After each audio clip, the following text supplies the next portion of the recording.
Mayor of London, Chair of the London Assembly, distinguished guests, ladies and gentlemen. Connections. Connections can save lives, and sometimes lives can be lost despite connections. In the Beth Shalom Holocaust Memorial Center's outstanding exhibition called The Journey, one is taken on a journey through the life of a young German Jewish boy, and one sees how in the classroom the teacher isolates him for special treatment. There is a lot of prejudice. He is discriminated against, and his best friends turn their backs on him despite the strong connections they previously had. And one reads about good neighbors, friendly work colleagues, business associates with whom people had such strong connections, but in order to uphold the values of their fatherland, they turned their backs on their Jewish friends and sometimes even revealed their hiding places, sending them off to their deaths. But on the other hand, one reads about Rabbi Joseph Breuer, the revered spiritual leader of the Frankfurt Jewish community. Every single morning he would doff his hat in respect to a friendly German police officer. And when that police officer received the orders to send the rabbi and his flock to their deaths, he preferred to risk his life and to tip the rabbi off, sending him and his community to their freedom.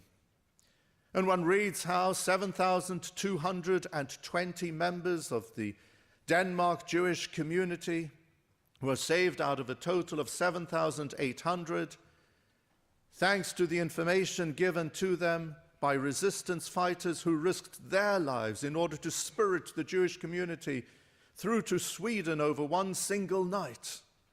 Those connections were so strong to save lives. The Nazis appreciated the importance and significance of connections, and that's why they devised the numbering system in Auschwitz.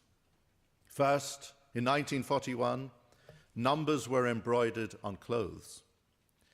But then they found that seeing as clothes were separated from people, they couldn't identify the dead bodies, and so they started at the beginning of 1942 to tattoo numbers on people's chests, but seeing as those chests were sometimes covered by clothes, they went on in that year to devise the system of tattooing numbers on arms, and Frida earlier so movingly spoke about the number she has on her arm to this day.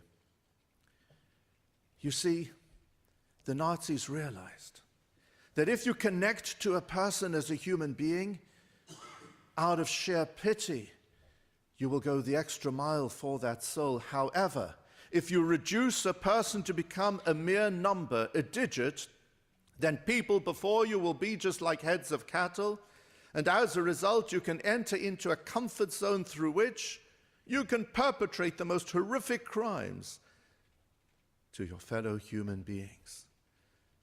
Because, as Primo Levi pointed out, the numbering system in Auschwitz achieved the goal of bettering the efficiency of the world's most horrific killing factory, and also in striving to achieve the goal of the demolition of people, reducing them to be coming into a subhuman state.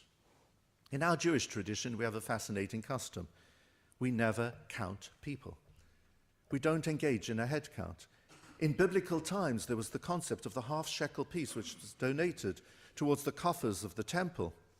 These coins were counted, and as a result, a census figure was known. We never reduce people to become mere numbers. We always uphold the dignity and respect and honor of every single soul. And today, 70 years after the end of the Holocaust, we want to keep the memory alive. And I believe that we owe it to the victims to guarantee that within our threatened society, we strengthen the connections that we have with others.